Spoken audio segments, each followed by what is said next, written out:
conversar con Salomón Lerner Guitis. Ustedes lo conocen, ha sido presidente del Consejo de Ministros y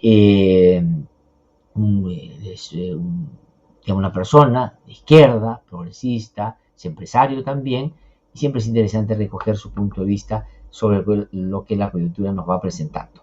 Señor Salomón Lerner, qué gusto saludarlo, muy buenos días, gracias por atendernos. Gracias, Glaser, por la invitación. Buenos días. Muy amable, gracias por darnos minutos de su tiempo esta mañana. Quisiera comenzar preguntándole de manera muy general una especie o suerte de balance. He leído que usted ha escrito ya sobre esto en Otra Mirada, que recomiendo a quienes nos siguen también puedan leer. Hay artículos y entrevistas muy interesantes. Usted habló de lo que espera que sea este 2022, hizo un balance también sobre la gestión del presidente Castillo. Si la podría compartir con nosotros, por favor, ¿cuál diría usted que son las características principales de este gobierno? En tanto entiende, hay algunos aciertos y en algunas cosas en las que usted considera, pues el gobierno de pronto no ha actuado de manera diligente. Bueno, Glaser, creo que todos los peruanos fuimos testigos de un año muy complicado, el año 21, año que terminaba, digamos, una ola muy fuerte de la pandemia, esta segunda ola. Hoy día estamos quizá en la tercera ola ya, en la que tuvimos que prepararnos justamente para una reactivación económica y para un nuevo proceso electoral que definía el rumbo de los próximos 5 años del país. Y bueno, todos conocemos el resultado, una elección muy ajustada, pero al final, democráticamente, digamos, todas las instituciones, tanto nacionales como extranjeras, en donde que fiscalizaron, dieron por un óptimo resultado en cuanto a la transparencia de ese proceso electoral. Posteriormente, creo que el presidente Castillo optó por una coalición de frentes o de partidos de izquierda o de movimientos de izquierda con el fin de tener un primer gabinete. Y creo que ese fue el primer error, un error en donde no había una integración de un gabinete, en donde varios sectores estaban en pugna por, digamos, ocupar los puestos más importantes del gobierno. Esto dio lugar a que en los primeros meses de este balance del presidente Castillo, del año 2021, fueran pues de sujeto a muchas críticas de la oposición, una oposición que básicamente planteó desde el primer día, inclusive antes del 28 de julio, la vacancia del presidente, una forma de no reconocer el proceso electoral, los resultados del proceso electoral, y siguió, digamos, con esa bandera de las movilizaciones por la vacancia. Lamentablemente no ha tenido éxito, digamos, la movilización en las calles, la movilización a través de medios de comunicación, que por supuesto siguen hoy día, en algunos de ellos, siguen con esta direccionalidad de la discusión política sobre la vacancia, la salida del presidente. ¿Qué es lo que estos grupos de oposición están presentando frente a un sistema democrático que ha elegido un Congreso, que ha elegido un poder legislativo? Es que el presidente no tiene la aptitud para poder dirigir el país. Y creo que esto es un tema que es controversial. Podríamos decir que muchos otros presidentes tampoco no tenían esa aptitud.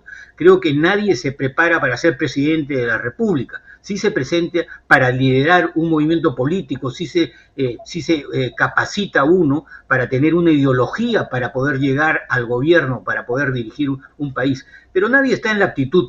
Creo que son los equipos los que rodean a la persona que va a dirigir y que tiene ese liderazgo, que tiene esa empatía con el pueblo, es la que va a dirigir un país, y ese es el mejor gobierno que puede llegar. Lamentablemente, lo que ha ocurrido es que no hubo las elecciones más razonables para una serie de sectores en la que pudiera la marcha del país avanzar lo más rápida posible, sobre todo porque estábamos en un inicio de una reactivación económica interesante para el país. Esto creo que es el balance. ¿Qué es lo que hay hoy día? Hay unos reajustes, hay reajustes en el gabinete, hay reajustes en algunos sectores, y se necesitan indudablemente otros reajustes en la parte, digamos, de la meritocracia dentro de la gestión pública. Sin embargo, ha ocurrido bien otros hechos que son importantes mencionar. Ha habido actos que podrían contribuir a indicios razonables de cierto tipo de corrupción, ¿no? Personajes que han pasado por el Palacio de Gobierno, personajes que han pasado por la casa particular del presidente Castillo, y que no ha habido las aclaraciones suficientes para que la ciudadanía tenga la tranquilidad de que estos indicios no son los razonables para llevarnos a que ha habido actos de corrupción. Esperamos que hoy día el sistema, digamos, que tiene el país para poder combatir estos actos, haga todo su análisis, haga todas las investigaciones necesarias y que informe de qué estamos nosotros esperando de lo que haya sido. Y ahí se hace un llamado muy importante al presidente, que él es el que tiene que dirigir este sistema de la lucha contra la corrupción, y ese fue su compromiso con el pueblo peruano, y creo que fue una de las razones más importantes para que él llegara al gobierno. Y creo que si él no ese mandato popular no lo puede dirigir, estamos en una dificultad en el país en los próximos años. Y esto, digamos, ligado a una intensidad mayor de la inseguridad en el país, ¿no? Estos dos temas son fundamentales y el liderazgo de ello tiene que estar efectivamente en el Poder Ejecutivo y sobre todo en la Presidencia de la República. Esto es un poquito el análisis del punto de vista político, Lázaro.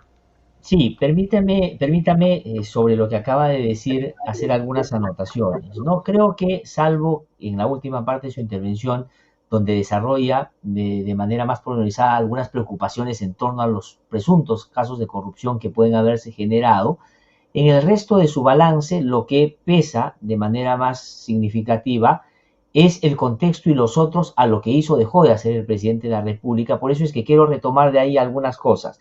¿Qué características tenía este gobierno al llegar? Primero, su genuina representación.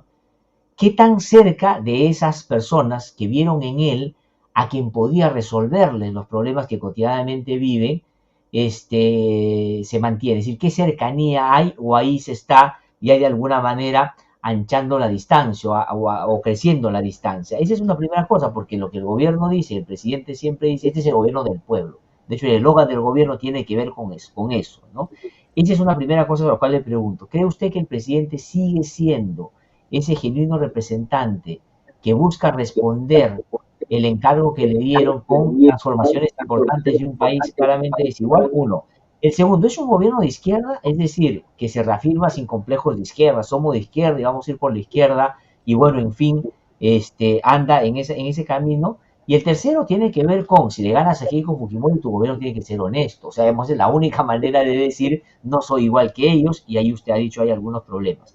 Pero sobre los dos primeros puntos, es decir, sobre desde qué lugar ideológico gobierna y desde si es que está realmente siendo el portavoz y canal de los reclamos del pueblo que él dijo iba a responder, ¿cómo lo ve al presidente? Bueno, creo que ha habido reajustes que dan luces de que se podría establecer de que la ruta, el cambio de lo que se quiere como norte en el país, en los diferentes sectores, se va a ir reajustando. Creo que ese es lo primero, ¿no? Me parece a mí de que indudablemente la parte de la ideología que tuvo la llegada del presidente Castillo al gobierno, hoy día se plantea más en cosas pragmáticas. Ya está en el gobierno y tiene que justamente satisfacer lo que ese pueblo dejó como garantía en el presidente Castillo para que cumpla sus promesas de la campaña. ¿Y cuáles son ellas? Justamente es la parte de la reactivación económica que se merece el pueblo peruano y que hoy día hay que prevalecer en el concepto de que es más importante el ser humano que el mercado como tal. ¿En qué sentido? En que simplemente no es la oferta y la demanda, sino son las necesidades de la mayoría de los peruanos que hay que resolver. Si eso es un gobierno de izquierda, o que también la derecha podría, alguna de esas rutas llegar a compartir con la izquierda, pues juntémonos todos los peruanos para poder resolver esos problemas que fue parte de la campaña que Castillo tuvo con el pueblo peruano. ¿Qué es? son viviendas sociales, son mejorar la situación del bienestar de los salarios de los trabajadores en el Perú, es la de llegar a hacer una educación con calidad en el país, con meritocracia en la parte de la capacitación en la educación, es la vacunación que se ha seguido estos primeros 5 meses del gobierno. Hay que llamar la atención de que ha sido uno de los grandes éxitos del gobierno haber continuado una campaña de vacunación, proveerse de las vacunas, comenzar los sistemas de asistencia primaria de salud en el país. Creo que eso es un éxito de estos primeros meses. Todos los aspectos necesarios de infraestructura que requiere la población peruana, esos son los ofrecimientos: luz, agua, conectividad, que no haya la virtualidad de la educación en donde no hay señales en donde se pueda conectar con la parte digital de la computación en el país para los educandos. Esos son los ofrecimientos básicos, esas son las necesidades mínimas que se tienen que hacer para cambiar todo lo que en los últimos años dejó este sistema neoliberal, que justamente descuidó toda la parte de la infraestructura para, digamos, hacer los puntos más importantes de un programa neoliberal, que es la oferta y demanda, lo que el mercado puede hacer competitivamente. Y eso no es, hay una necesidad pública y social y política que hay que satisfacer a la mayoría de los peruanos. Ahora, ¿le falta mucho o poco para estar en modo Humala al presidente Castillo? ¿A qué me refiero concretamente? Es decir, ¿o es exagerada, cree usted, la comparación, o estamos hablando de cosas totalmente distintas? Porque claro, uno podría decir, administra la coyuntura de una manera más pragmática, porque como tiene la vacancia a flor de piel, entonces tiene que defenderse ese y hacer lo que puede. ¿O todavía cree que usted que el gobierno está en el ánimo de hacer grandes transformaciones?